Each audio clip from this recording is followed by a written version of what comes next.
ভোর 4:30। কাছেই মাইকে খুব জোরে মহালয় চলছে, ঘুমটা ভেঙে গেছে। শাশুড়ি মাকে রেডিওটা ছেড়ে দিয়ে ছাদে চলে এসেছি।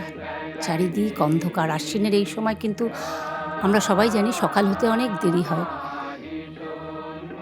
চারিপাশ থেকে বাড়ি, মাইকে মহালয়ার সুর ভেসে আসছে।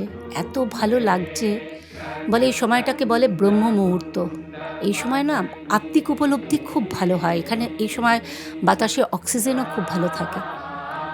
দাঁড়িয়ে আছি একা, কি ভালো যে লাগছে কি বলবো। আকাশের রং পরিবর্তন, মহালয়ার সুর এক অন্য আবেশ। দাঁড়িয়ে দাঁড়িয়ে আমার ছোটোবেলার মহালয়ার সময়টা মনে পড়ছে। খুব ছোটোবেলা, আমি যেহেতু যৌথ পরিবারে বড় হয়েছি, ঠাকুমার সঙ্গে শুতাম। আগের দিন রাতে কাকা একটা বড় রেডিওতে সেন্টার ঠিক করে রাখতো যেখানে মহালয়া বাজবে। মহালয়ার শেষে আমি, আমার বোন, পাশাপাশি আমারই সমবয়সী কিছু বন্ধুবান্ধব মিলে ফুল চুরি করতে বেরোতাম। হ্যাঁ, চুরি যেহেতু না বলে নিতাম। এখন আমার ছেলেমেয়েদের বললে ওরা বলে, বাবা তোমরা পারো বটে। তবে মহালয়ার সেই বীরেন্দ্রকৃষ্ণ ভদ্রের যে গলা, আজও কিন্তু সেই জায়গা কেউ দখল করতে পারেনি। দাঁড়িয়ে প্রকৃতি ফিল করতে করতে হঠাৎ দেখছি কালো মেঘে চারিদিক ছেয়ে গেছে। ঠান্ডা একটা হাওয়া বইছে। ভাবলাম গাছের ফুলগুলো তুলে নিয়ে যাই, এক্ষুনি যদি বৃষ্টি নামে। ফুল শাশুড়িমাই তোলেন, যেহেতু উনি সকালে পুজোটা দেন। তো আমি ভাবলাম উনি উঠতে উঠতে ওপরে হয়তো বৃষ্টি নেমে যাবে। হাওয়ায় গাছের ফুলগুলো তুলছি, একটা ঠান্ডা আবেশ। এখন বিকেল 3টে, খাওয়া দাওয়া সেরে আগামীকাল আমাদের বিগ্রহের প্রতিষ্ঠা, তাই তার প্রস্তুতি নিচ্ছে। এই যে 3টে পাতাসহ দূর্বা, 3টে করে দূর্বাকে একটা সুতো দিয়ে বেঁধে এরকম 28টা করতে হয়, আমাদের যজ্ঞে লাগছে। ও জিজ্ঞাসা তো করাই হয়নি, কেমন আছেন সবাই? সামনেই শারদীয়া, প্রত্যেককে জানাই আগাম শারদীয়ার শুভেচ্ছা। সবাই খুব সুন্দরভাবে সুস্থ শরীরে পরিবারের সঙ্গে আনন্দে কাটান, কেননা বছরে একটা বার খুব গুরুত্ব এই পুজোর।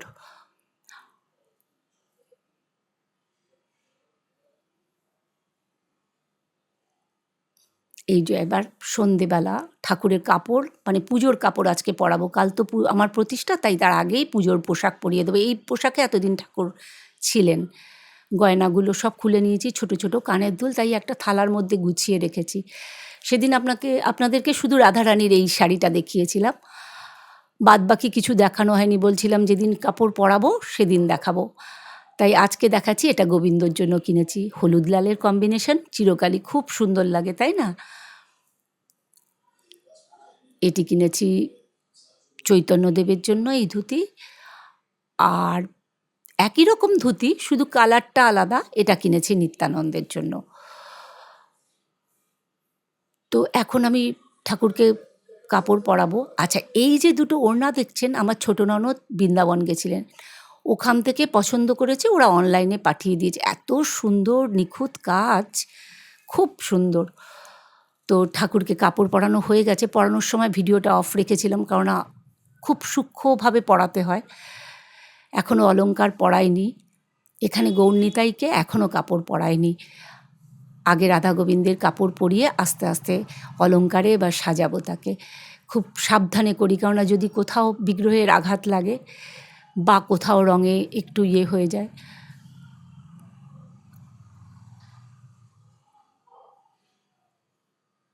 কি ভালো যে লাগে যখন ঠাকুরকে সাজাই, নিজেই বেশ কিছুক্ষণ তাকিয়ে দেখি। দেখুন, যে ওড়না দুটো এনেছে সেই দুটো ওড়না দিয়ে কি ভালো লাগছে না, রাজরানী। এখানে চৈতন্যদেবকেও ধুতি পরানো হয়ে গেছে, নিত্যানন্দদেবকেও পরানো হয়ে গেছে। কালকে সকাল 8:30টায় ঠাকুরমশাই আসবে। এই যে এখন ভোরবেলা শাশুড়ি মা ঠাকুরকে, এটা কিন্তু পরের দিনের ভিডিও, আজকেই পুজো। ঠাকুরমশাই এসে গেছে ঠিক টাইমে, মানে উনি প্রচণ্ড পাঞ্চুয়াল। বোধহয় আরও কিছু কাজ আছে। আজকে আমাদের না চিড়ে দই খই দিয়ে ভোগ হয়, তারপরে যজ্ঞ হয়, বছরে এই একটা দিন উনি পুজো করছেন। পুজো করে যজ্ঞ সবটাই উনিই আমাদের বাড়ির সমস্ত পুজো করেন।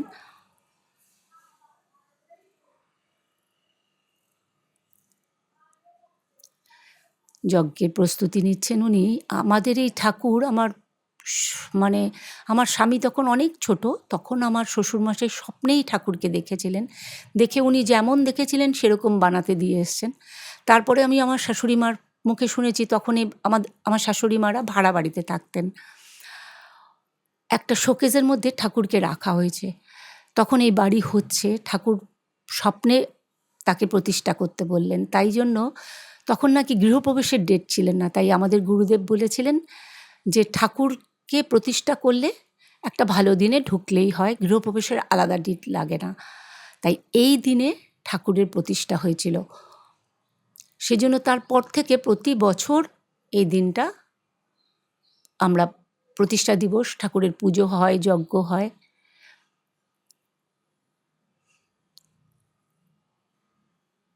পুজো আর্চা নিয়মকানুনের মধ্য দিয়ে কিন্তু একটা পরিবার, একটা পাপ পুণ্য বোধ ছেলেমেয়েদের মধ্যে একটা সংস্কার গড়ে ওঠে, তাই না? যজ্ঞ শেষে উনি এখন দই জল দিয়ে যজ্ঞ নেভাবে। আমিও আমার ভিডিওটা শেষ করব। পুজো সবাই, আবারও সেই এক কথা, সবাই খুব ভালোভাবে কাটান। আর যদি ভিডিওটা ভালো লাগে তাহলে জানি নিশ্চয়ই আমার বন্ধুরা একটা লাইক দেবেন ঠাকুরমশাই নারায়ণ শিলা নিয়ে।